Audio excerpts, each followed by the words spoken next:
There comes a moment in every thoughtful person's life when the comfortable compromises we make with power reveal themselves as chains upon our souls. I learned this truth in the most visceral way possible, through the clash between earthly authority and eternal conscience that ultimately led me to the scaffold. Yet paradoxically, it was only when I finally refused to bend that I discovered what true freedom means. Today, as I witness similar struggles between conscience and coercion playing out across your democratic institutions, I'm compelled to share what I learned about the art of resistance that preserves rather than destroys the soul. The question that haunts every generation is not whether tyranny will arise, it will, but whether we will recognize it in time and respond with the kind of principled courage that transforms both ourselves and our societies. This is not merely about political strategy, but about the deeper architecture of human dignity that makes resistance both necessary and redemptive. For what good is it to gain the whole world if we lose our very souls in the process? Chapter 1: Recognizing the Subtle Face of Modern Tyranny. The tyranny I faced wore the familiar face of royal friendship and bore the comfortable titles of established law. King Henry was not a foreign invader or obvious despot, he was my friend, my patron, the man who had elevated me to the highest office in the realm. This is precisely what made his gradual transformation into a tyrant so insidious and so dangerous.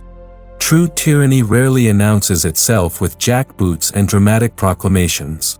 Instead, it creeps forward wearing the mask of necessity, wrapped in the language of reform, justified by appeals to security or progress or the will of the people. In your contemporary context, tyranny manifests not through dramatic coups but through the steady erosion of institutional norms, the weaponization of legal processes, and the gradual redefinition of fundamental concepts like truth, justice, and human dignity. It speaks the language of democracy while systematically undermining democratic institutions. It promises liberation while creating new forms of spiritual and intellectual bondage. It offers security in exchange for conscience, convenience in place of virtue, and efficiency instead of wisdom. The most dangerous aspect of modern tyranny is its ability to convince good people that resistance itself is the real threat to social order. It frames conscientious objection as extremism, principled dissent as disloyalty, and moral consistency as rigidity. It creates a climate where speaking fundamental truths becomes an act of revolutionary courage, while conformity to lies masquerades as civic responsibility. This inversion of moral language is perhaps the most pernicious aspect of contemporary tyranny. It does not simply oppose virtue, but corrupts the very vocabulary we use to discuss virtue. Consider how tyranny operates through the manipulation of language itself. Terms like tolerance become weapons to silence dissent, diversity becomes justification for enforcing conformity of thought, and progress becomes an excuse for abandoning moral principles. The tyrannical mind understands that controlling language is the key to controlling thought, and controlling thought is the key to controlling behavior. When we can no longer name evil accurately, we lose the capacity to resist it effectively.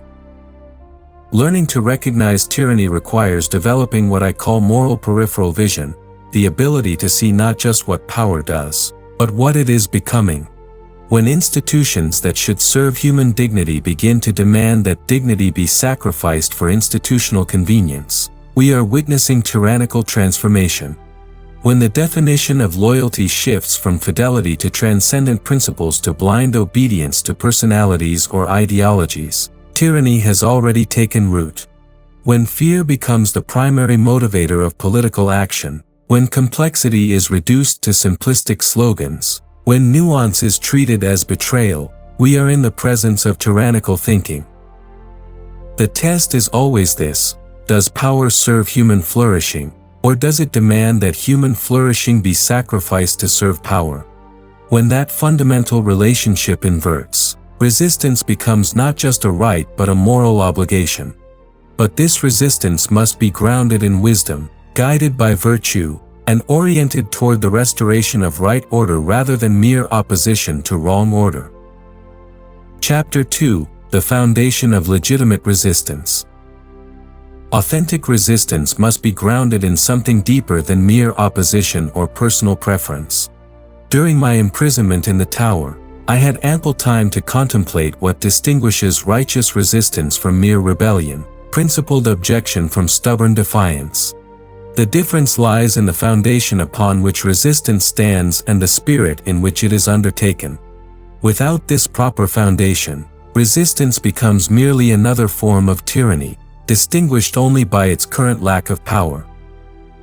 Legitimate resistance emerges from a clear understanding of the natural law, those fundamental principles of human dignity and justice that exist prior to and above any human institution. These are not cultural preferences or political opinions, but universal truths about what it means to be human. They are written in the structure of reality itself, discoverable through reason, confirmed by revelation, and verified by the deepest experiences of the human heart. When civil law contradicts natural law, when human institutions violate human dignity, resistance becomes not just permissible but necessary for the preservation of civilization itself.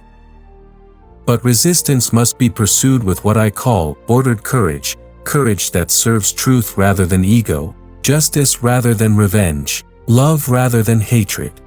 The moment our resistance becomes infected with the same spirit that animates the tyranny we oppose, we have already lost the most important battle.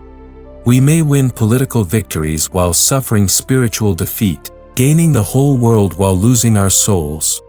This ordered courage requires careful formation of character, regular examination of conscience, and constant purification of motive.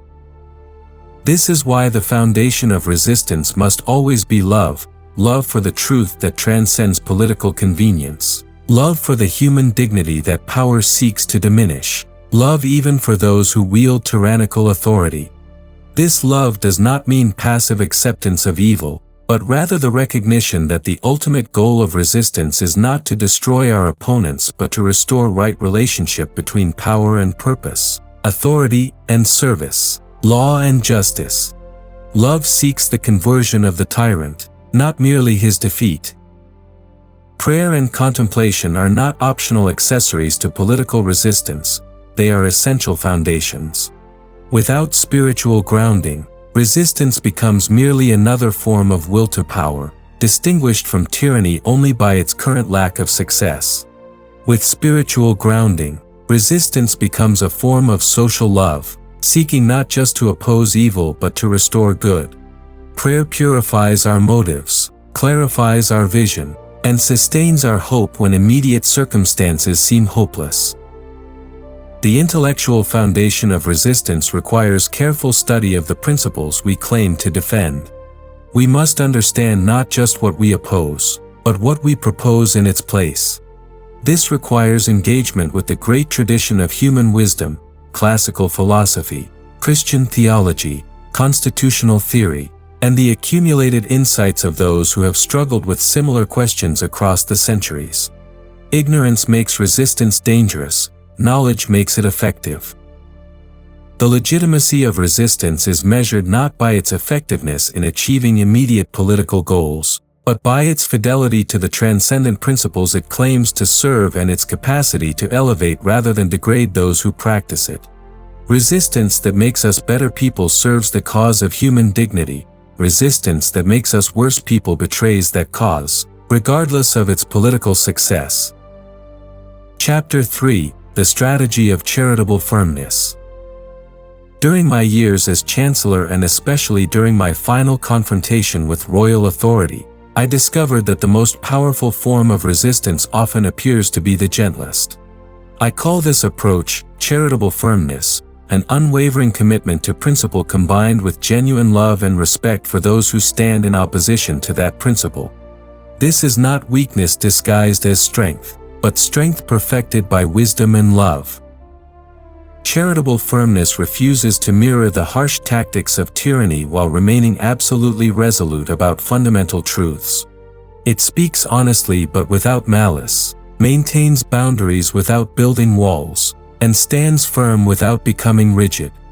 This approach is particularly powerful because it exposes the true nature of tyrannical power. By contrast, where tyranny relies on fear and force, charitable firmness draws its strength from truth and love. The contrast becomes a form of judgment upon the tyrant, revealing the poverty of his approach even to those who support him. In practical terms, charitable firmness means engaging opponents through reasoned dialogue rather than inflammatory rhetoric. It means acknowledging the humanity and even good intentions of those who support tyrannical policies while remaining absolutely clear about why those policies cannot be accepted. It means responding to personal attacks with dignity rather than retaliation, to threats with courage rather than counter-threats. This requires tremendous self-discipline and spiritual maturity, but it also proves remarkably effective in winning hearts and minds. This strategy is not passive resistance but active engagement guided by wisdom and charity.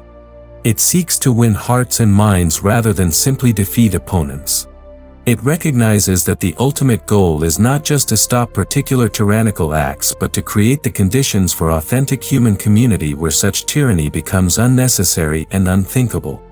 This means appealing to the better angels of human nature rather than exploiting its worst impulses. Charitable firmness also requires what I call prophetic patience, the understanding that transformative resistance often works slowly, planting seeds that may not flower for generations. It trusts that truth has its own power and that consistent witness to that truth will eventually bear fruit, even when immediate circumstances seem hopeless. This patience is not passive waiting but active cultivation of the conditions that allow truth to take root and grow. The practice of charitable firmness demands careful attention to both substance and style. Substance requires clarity about principles and consistency in applying them.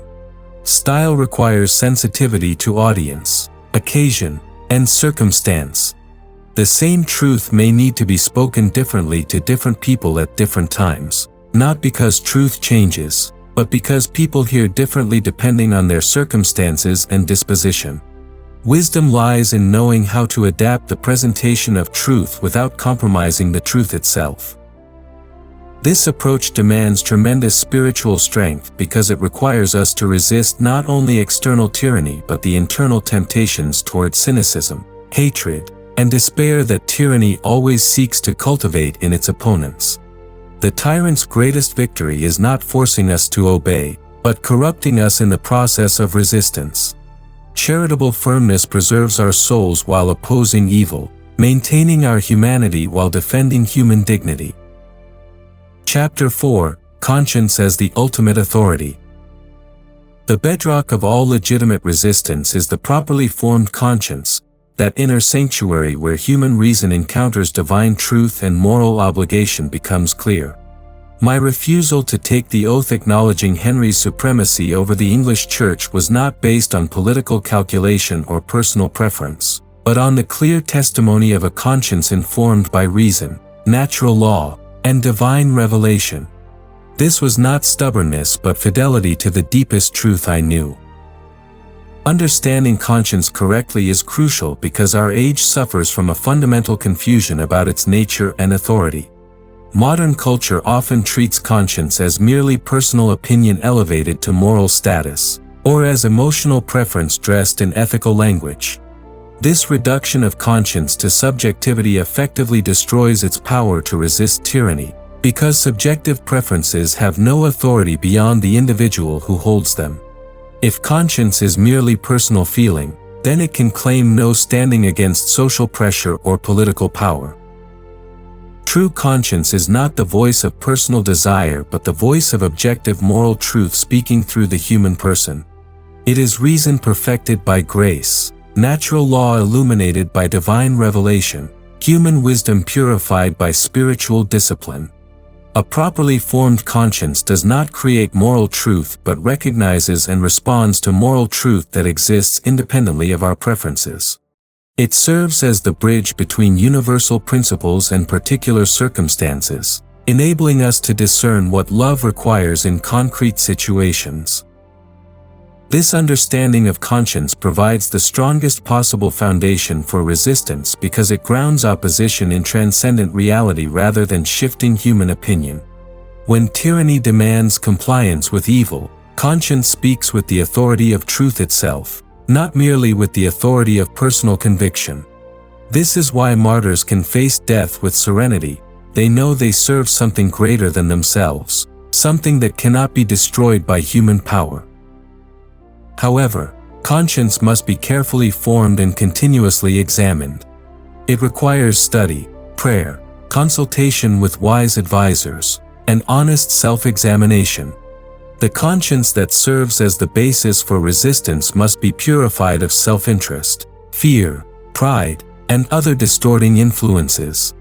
It must be tested against the wisdom of tradition and the counsel of others who seek truth rather than convenience. A malformed conscience can lead to fanaticism as easily as a neglected conscience can lead to cowardice. The formation of conscience is both an individual and communal responsibility. Individuals must undertake the discipline necessary for spiritual growth and moral clarity. Communities must create environments that support this growth and provide the resources necessary for authentic formation. Educational institutions, religious communities, families, and friendship networks all play crucial roles in forming consciences capable of recognizing and responding to truth. The courage to follow conscience often requires accepting significant personal cost. In my case, it meant accepting death rather than violating the truth that conscience revealed. But this cost is the price of spiritual freedom and human dignity, goods so precious that no earthly authority can legitimately demand their sacrifice. The person who sacrifices conscience for convenience or safety has already lost everything that makes life worth living. Following conscience also requires practical wisdom about timing, method, and circumstance. The same moral principle may require different applications in different situations. Conscience must be combined with prudence to determine not just what should be done, but how and when it should be done. This is not compromise with evil but wisdom about how to serve good most effectively in particular circumstances. Chapter 5: Building Communities of Virtue and Resistance. Individual resistance, however courageous, is insufficient to transform societies corrupted by tyrannical power. True transformation requires communities united around shared commitment to truth, justice, and human dignity. During my lifetime, I witnessed the power of such communities through the humanist circles that gathered around scholars like Erasmus, the religious communities that maintained spiritual life amid political chaos, and the networks of families and friends who supported each other in living virtuously despite social pressure. Creating communities of virtue and resistance begins with the cultivation of genuine friendship, relationships based on shared love of truth rather than mere personal affinity or mutual advantage. These friendships become schools of virtue where individuals learn to prefer truth to comfort, justice to convenience, and the common good to private interest. They provide the support necessary for costly moral choices and the wisdom needed to navigate complex ethical terrain. True friendship, as Aristotle taught us, exists when people come together around shared pursuit of the good. Such communities must be characterized by intellectual honesty, spiritual depth, and practical charity. They must be places where difficult questions can be explored without fear, where moral failures can be acknowledged and addressed, and where the hard work of character formation is undertaken together. They cannot be mere political echo chambers or ideological safe spaces, but must be genuine communities of inquiry and growth. The pursuit of truth requires courage to question assumptions, honesty to acknowledge error, and humility to learn from others.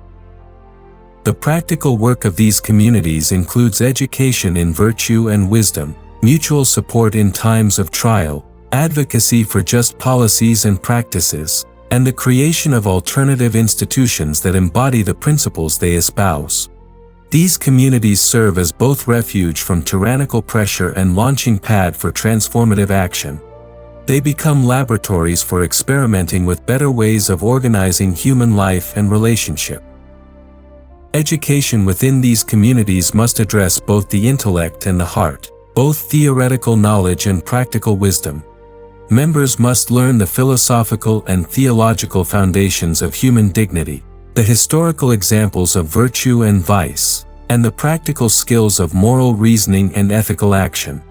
This education must be ongoing, adapted to different stages of life, and integrated with the lived experience of community members. Most importantly, communities of virtue and resistance must model the kind of society they hope to create. They must demonstrate that human community based on truth, justice, and charity is not only possible but deeply attractive. They must show that resistance to tyranny can create rather than simply destroy, that opposition to evil can build up rather than simply tear down. The quality of relationships within these communities becomes a form of witness to the possibility of better social arrangements. These communities become seedbeds of social renewal, places where the next generation learns what authentic human community looks like and develops the skills necessary to create and maintain it in the broader society. They preserve wisdom during dark times and provide the human resources necessary for reconstruction when the opportunity arises. They serve as centers of hope in ages of despair, proving that human beings are capable of more than the degraded relationships that tyranny promotes. The sustainability of these communities requires careful attention to their internal life and external relationships. They must avoid the extremes of sectarian withdrawal and naive accommodation. They must engage the broader society without being corrupted by it, maintain their distinctive character without becoming exclusive or elitist. This requires ongoing discernment and adjustment as circumstances change. Chapter 6: The Redemptive Power of Suffering. Perhaps the most difficult truth I learned through my confrontation with tyranny is that meaningful resistance often requires the acceptance of significant suffering. This is not because suffering is good in itself, but because the commitment to truth and justice in a fallen world inevitably brings us into conflict with the powers of darkness, and these powers do not yield without exacting a price. The way of the cross is not optional for those who would resist evil effectively. The suffering that accompanies principled resistance has unique redemptive power when it is united with love rather than hatred, hope rather than despair, truth rather than self-righteousness. Such suffering becomes a form of witness that speaks more powerfully than any argument, a testimony to the reality and value of the goods for which we sacrifice. It demonstrates that there are things more valuable than comfort, security, and even life itself.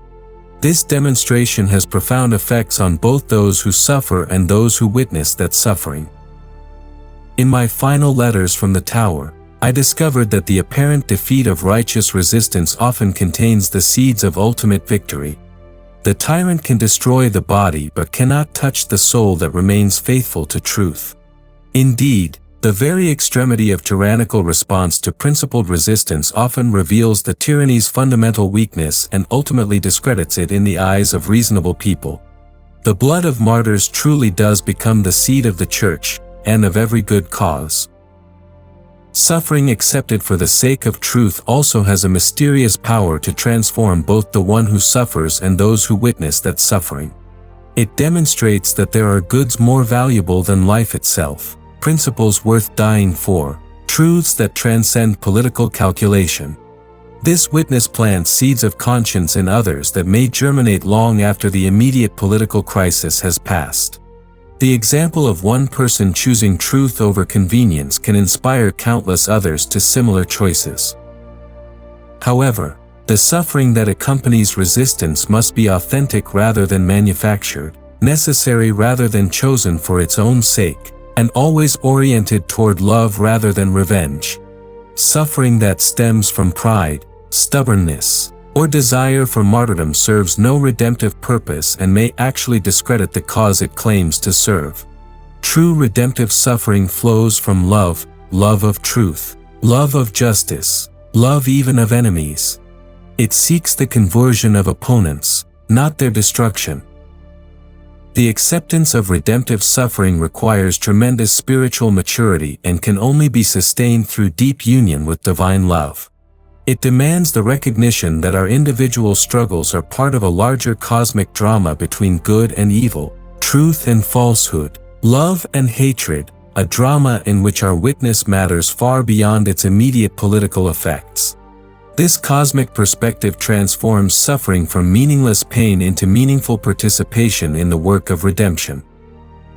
Preparation for such suffering requires both spiritual discipline and practical wisdom. Spiritually, we must cultivate detachment from worldly goods and attachment to eternal ones. We must practice self-denial in small matters so that we will be ready for larger sacrifices when they are required. We must deepen our relationship with God so that we can find strength in that relationship when human supports fail. Practically, we must organize our lives so that we can accept necessary costs without imposing unnecessary burdens on others. This means financial prudence, careful attention to family responsibilities, and the development of communities capable of supporting those who suffer for conscience. It means thinking through in advance what we are and are not willing to sacrifice, so that we can act from principle rather than emotion when crisis comes. The redemptive power of suffering extends beyond individual transformation to social renewal. Societies that witness authentic martyrdom are forced to confront fundamental questions about value and meaning. They cannot remain neutral in the face of such witness. Either they will repent of the injustice that necessitated the suffering, or they will harden their hearts and move further into darkness. In either case, the moral landscape becomes clearer. Chapter 7: Legacy of Truth and the Long View of History. As I faced my final days in the Tower of London, I found great consolation in taking what I call the long view of history, the recognition that human events must be understood within the context of divine providence and eternal purpose.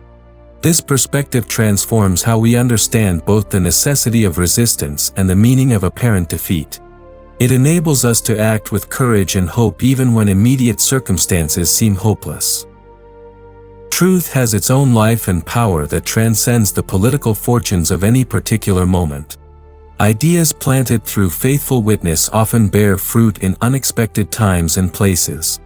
The principles defended through costly resistance become part of the permanent treasury of human wisdom, available to future generations facing their own struggles with tyranny. What appears to be defeat in one generation may prove to be victory in the next. My own experience confirms this pattern. The utopia I imagined was not a political program for immediate implementation but a vision of human possibility that could inspire reform efforts across centuries. The principles for which I died, the primacy of conscience, the limits of political authority, the integration of faith and reason, continued to shape English and European thought long after Henry's particular tyranny had passed into history. What seemed like the triumph of royal despotism proved to be its own undoing. This long view of history provides both comfort and challenge for contemporary resistance movements. It offers comfort because it reveals that faithful witness is never truly in vain, that truth preserved and transmitted always finds new champions. It provides challenge because it calls us to think beyond immediate political victories toward the deeper work of cultural and spiritual transformation. We must plant trees whose shade we may never enjoy. The legacy we leave through principled resistance is not measured primarily in policy changes or political victories, but in the example we provide of human dignity maintained under pressure, conscience preserved amid temptation, and love sustained despite persecution. These examples become part of the great cloud of witnesses that inspire and guide future generations. They prove that it is possible to live differently, to choose principle over convenience, truth over comfort. Building such a legacy requires what I call institutional imagination, the ability to envision and work toward forms of human community that better embody truth, justice, and charity. It means thinking beyond mere opposition to tyranny toward positive alternatives that make tyranny unnecessary. It means investing in education, culture, and spiritual formation that will produce citizens capable of maintaining free and virtuous societies. This institutional imagination must be both idealistic and practical. We must dare to envision social arrangements that seem impossible given current circumstances, while also working patiently on the incremental changes that make such arrangements more likely. We must be revolutionaries in our vision and reformers in our method. The kingdom of God comes both through dramatic conversions and through gradual growth in virtue. The transmission of truth across generations requires special attention to education and culture. We must ensure that the wisdom gained through costly experience is not lost through neglect or distortion. This means creating institutions dedicated to preserving and transmitting truth, training teachers capable of communicating that truth effectively, and developing cultural forms that make truth attractive to new generations. Most importantly, it means recognizing that our resistance to contemporary tyranny is our contribution to the great historical project of human dignity and flourishing that stretches back to the beginning of time and forward to eternity. We stand in a tradition that includes all those who have chosen truth over falsehood, justice over injustice, love over hatred. Our struggles are connected to their struggles, our victories built upon their sacrifices. This perspective enables us to persevere through apparent defeats and to maintain hope despite overwhelming opposition. We work not just for immediate results but for the ultimate triumph of truth that God promises to those who serve Him faithfully. We know that every act of genuine virtue contributes to that triumph. Every witness to truth adds to its power. Every sacrifice for justice brings the kingdom closer. The long view of history also reminds us that our resistance must be sustained across generations. Tyranny is a perennial temptation that requires perennial vigilance. Each generation must learn anew the lessons of freedom and virtue. Each generation must develop its own capacity to recognize and resist tyranny in its contemporary forms. The price of liberty truly is eternal vigilance, not just political vigilance, but moral and spiritual vigilance. Conclusion. The confrontation between conscience and coercion that defined my final years offers a timeless template for navigating similar struggles in every age.